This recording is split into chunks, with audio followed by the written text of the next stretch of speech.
नमस्कार, मैं रचना शर्मा चढ़ती कला टाइम टीवी देख रहे हैं सभी दर्शकों का स्वागत करती हूं। आप देख रहे हैं हरियाणा के विशेष समाचार।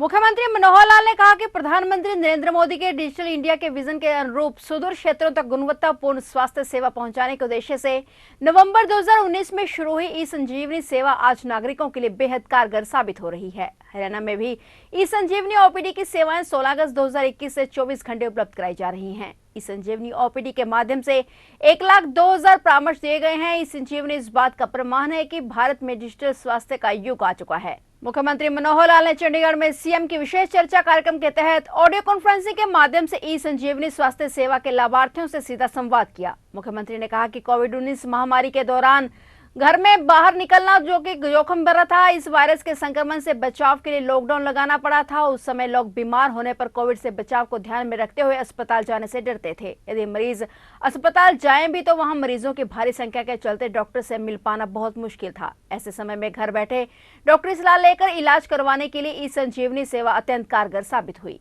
हरियाणा में सेवा की शुरुआत 1 मई 2020 को की गई थी। मुख्यमंत्री ने कहा कि हमने हर व्यक्ति तक स्वास्थ्य सेवाएं पहुंचाने के लिए टेली परामर्श को व्यापक और सशक्त बनाया है। प्रदेश के हर जिले सिविल अस्पताल में एक अर्थात 22 टेली कंसल्टेशन हब स्थापित किए गए हैं। इससे एक कदम और आगे बढ़कर पीजीएमआर चंडीगढ़ की साझेदारी में एक स्पेशलिस्ट हब और एक सुपर स्पेशलिस्ट हब शुरू किए गए हैं। इनके माध्यम से स्पेशलिस्ट और सुपर स्पेशलिस्ट डॉक्टरों से सभी प्राथमिक स्वास्थ्य केंद्रों और उप स्वास्थ्य केंद्रों का सीधा संपर्क संभव हो सका है। मुख्यमंत्री ने कहा कि ई संजीवनी के माध्यम से हरियाणा के स्वास्थ्य परिदृश्य में उल्लेखनीय बदलाव हुआ है। इस सेवा से मरीजों का इलाज का खर्च ना के बराबर है और आने जाने की दिक्कत भी खत्म हुई है। उन्होंने कहा कि राज्य सरकार ने ई संजीवनी को और अधिक मजबूत सेवा बनाने का बीड़ा उठाया। इसका लाभ यह है कि यदि नागरिकों को कोई गंभीर बीमारी नहीं है तो उन्हें अस्पताल जाने की जरूरत नहीं पड़ती। दूसरी ओर अस्पतालों में भी मरीजों का दबाव कम होता है। सीएम ने कहा कि हमारी सरकार द्वारा हर जिले में एक मेडिकल कॉलेज स्थापित किया जा रहा है। आज बहुत से मेडिकल कॉलेज बन चुके हैं, जिससे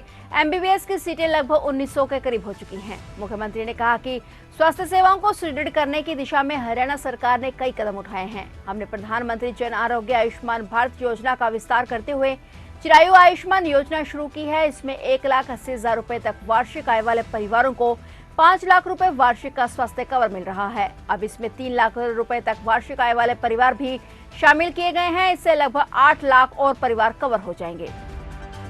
मैं आज उन सज्जनों से बातचीत कर रहा हूं जिन्होंने अपना अथवा अपने परिवार के किसी सदस्य का ई संजीवनी पद्धति के माध्यम से इलाज करवाया है। ई संजीवनी के माध्यम से हम सब लोग, क्योंकि डॉक्टर के साथ परामर्श करके इलाज करवाया है, और ऐसे लाखों लोग ऐसे हैं जो इस पद्धति से लाभान्वित हुए हैं। विशेष तौर पर जब कोविड का ये समय आया था तो कोविड के समय अच्छे व्यक्ति भी चाहते हुए भी अस्पताल में जाने के से कई बार कठिनाई होती थी, क्योंकि उस समय किसी व्यक्ति से बात नहीं करनी, मास्क पहन के रखना है, किसी के संपर्क में नहीं आना है। तो सबको लगता था कि भले मैं अस्वस्थ हुआ हूं लेकिन मेरा इलाज केवल फोन से बात करने के बाद ही परामर्श से हो जाना चाहिए। और उस समय बहुत बड़ा लाभ इसके कारण से ई संजीवनी के कारण से हम लोगों ने उठाया है। हालांकि प्रधानमंत्री जी ने इस ई संजीवनी को इससे पहले नवंबर 2019 में ही लॉन्च किया था। लॉन्च करते समय तो विचार ये था कि आखिर बहुत लोग ऐसे गरीब परिवारों से हैं जो शायद किसी डॉक्टर के पास जा नहीं सकते, उनके पास समय का अभाव होता है, समय में होता भी नहीं है। कई बार कभी कभी वहां की भीड़ में लंबी लाइनें लगी होती हैं, इंतजार करना पड़ता है, कभी कभी डॉक्टर के पास जाने से वैसे भी संकोच होता है। तो कोई ऐसी सेवा जो लोगों को फ्री में मिले और अपने घर से बैठकर टेलीफोन करके अपनी बातचीत बता सकें। बहुत बीमारियां ऐसी हैं जिसमें शायद अस्पताल में जाना इतना अनिवार्य भी नहीं होता, केवल डॉक्टर से बात करके और दवाई अगर वो हमको लिख के दे देते हैं, बता देते हैं, तो हम उस दवाई का प्रबंध करके और जाकर कहीं भी दुकान से लेकर उनकी बताई पद्धति के अनुसार जो भी डोज वो बताते हैं वैसा हम ले लेते हैं और उस प्रकार से हमें ठीक एक प्रकार से राहत मिलती है। हमने इसके लिए अपने हर जिला केंद्र पर 2-2 डॉक्टर 24 घंटे की सेवा दे रहे हैं, नियुक्त किए हैं। और इसी प्रकार पीजीआई चंडीगढ़ में भी हमारा उनके साथ भी करार है, तो 8 डॉक्टर लगातार राउंड द क्लॉक वहां बैठते हैं। तो ऐसे 30 डॉक्टर्स एट ए टाइम ये हमको हर प्रकार की बीमारी का उचित परामर्श देने के लिए बैठे हैं। इसका लाभ उठाने के लिए लाखों लोगों ने, 1,02,000 लोगों ने, जो मेरे पास ठीक आंकड़ा है, अभी तक इसका लाभ उठाया है। तो मित्रों, डॉक्टर से बात करके अपनी संतुष्टि से, और हम ये जो डिजिटल स्वास्थ्य की सेवा है इसका लाभ हम लोग उठा रहे हैं। और निश्चित रूप से जो लोग डॉक्टर के पास जाने से कतराते हैं, कई बार उनको अच्छा लाभ इसमें से मिलता है और वो डॉक्टर्स के पास जाकर के उनको प्रतीक्षा नहीं करनी पड़ती और आसानी से एक प्रकार से इलाज करवा सकते हैं। दूसरा लाभ अस्पतालों को भी होता है। अस्पतालों में मरीजों का जो दबाव है वो भी कम होता है, डॉक्टर के पास भी दबाव कम होता है। तो इतने टेलीफोन के माध्यम से जितने लोग ओपीडी का अथवा अन्य बीमारियों का जो परामर्श लेते हैं इस टेली परामर्श से, और उनको भी सबको लाभ होता है। मैं तो आपको अपना एक अनुभव बताता हूं। मुझे भी कोविड के दौरान इस कोविड की बीमारी में से गुजरना पड़ा था, और इसके बाद जो आफ्टर इफेक्ट्स हुए थे, जो उसके बाद कुछ तकलीफें शेष रह जाती हैं, तो हमारे एक डॉक्टर मित्र ने, यहाँ से एक दूर डॉक्टर थे, दूरी अधिक थी, तो वहां जाने की बजाय उन्होंने कहा कि आज हम टेली परामर्श के माध्यम से इनसे दवाई पूछ लेते हैं। और उन्होंने टेली परामर्श के माध्यम से दवाई पूछी, एक 5 मिनट में सारी बातचीत बता दी गई, डॉक्टर ने अच्छी दवाई भी दे दी, और उस डॉक्टर की दवाई को सेवन करने के बाद मुझे उसका लाभ भी हुआ। तो वास्तव में इस टेली परामर्श की पद्धति से जिनके पास कंप्यूटर या इंटरनेट के साथ लगा हुआ कंप्यूटर है अथवा एंड्रॉइड का फोन है, वीडियो कॉल अथवा लाइव चैट के माध्यम से टेली कन्वर्सेशन करके और इस दवा का प्रारंभ कर सकते हैं। अभी ई संजीवनी के माध्यम से ओपीडी का जो जोर है, ओपीडी का जो दबाव है, वो भी काफी कम हो गया है। तो इस प्रकार से हम लोगों ने अपने स्पेशलिस्ट को जो बैठाया है, उन स्पेशलिस्ट की अच्छी जो दवाई हमको मिलती है, इसका लाभ सब लोगों को होता है। अभी जब ये ई संजीवनी प्रारंभ हुई थी तो उस समय 13 कॉल प्रतिदिन मात्र आती थी, और अब धीरे धीरे बढ़कर के सभी 30 डॉक्टर्स के पास 500 कॉल्स के लगभग ये आनी शुरू हो गई हैं। अर्थात 15 से 20 कॉल तक प्रतिदिन आती हैं जो इन डॉक्टर से परामर्श ले सकते हैं। इसमें पीजीआई जो हमारा चंडीगढ़ है, इस पीजीआई चंडीगढ़ और पीजीआई रोहतक, इनकी दोनों की भूमिका भी बहुत ही अधिक इस प्रकार से पाई जाती है।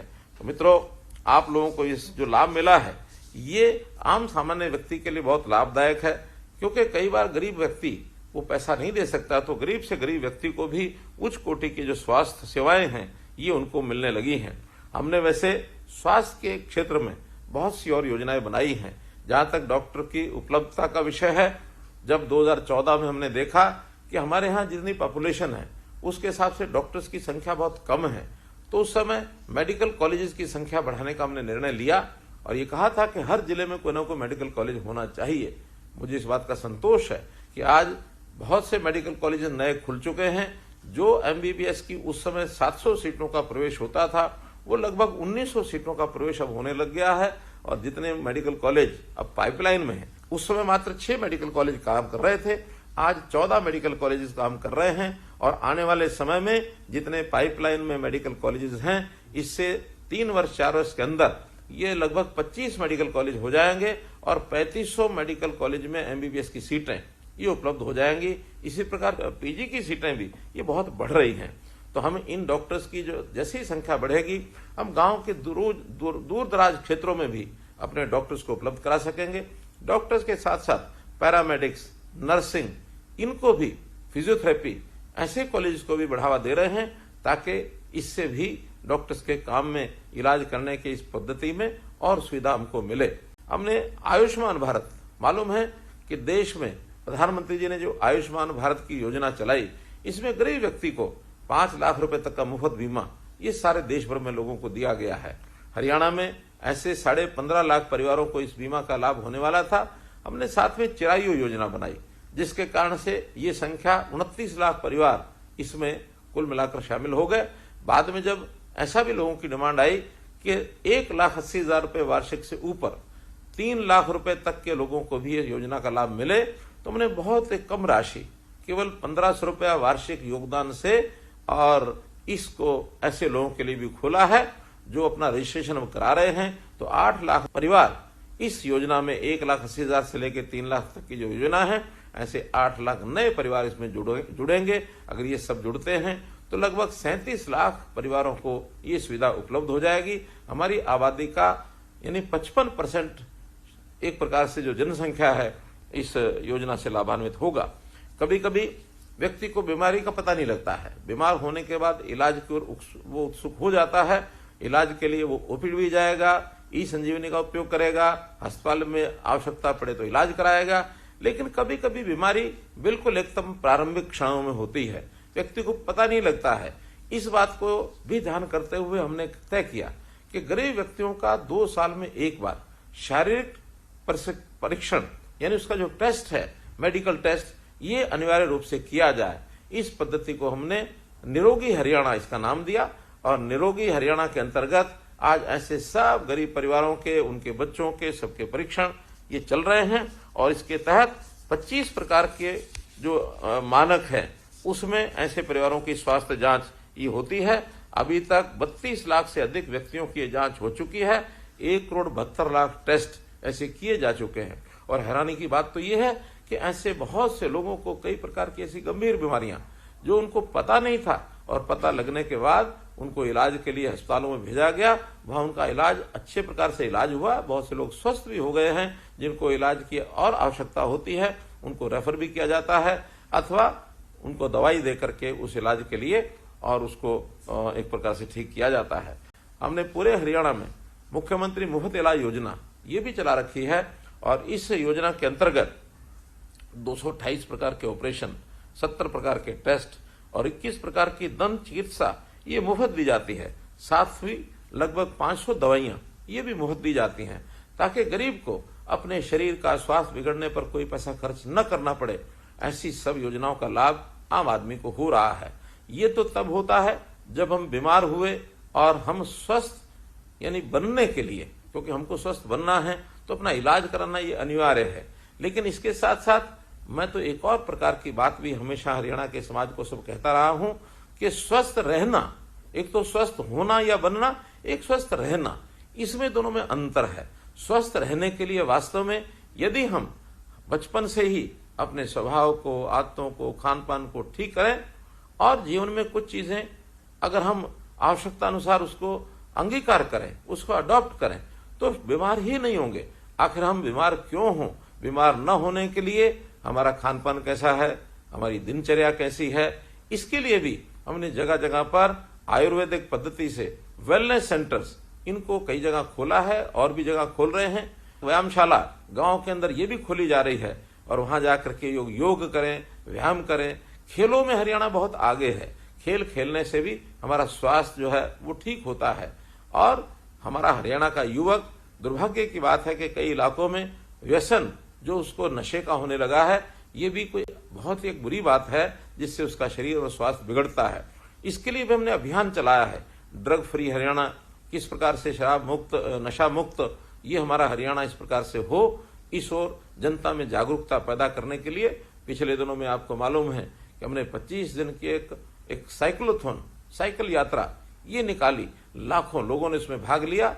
लोग इसमें जागरूक होने की एक जो आवश्यकता होती है उसको करने के लिए एनजीओज भी आगे आए हैं, सरकार आगे आई है, संत महात्मा बहुत बड़ी संख्या में आगे आ रहे हैं जिनको समाज की चिंता है। वैसे सब लोग मिल करके अपने नागरिकों का स्वास्थ्य कैसे ठीक हो, हमारा नागरिकों का स्वास्थ्य अगर ठीक रहता है तो स्वस्थ नागरिक, स्वस्थ हरियाणा, और यदि स्वस्थ हरियाणा रहता है तो हमारे बहुत से काम अपने आप आगे बढ़ जाते हैं। फिलहाल हरियाणा के विशेष समाचारों में इतना ही और नए समाचारों के साथ फिर से हाजिर होंगे। तब तक के लिए देखते रहिए चढ़ती कला टाइम टीवी।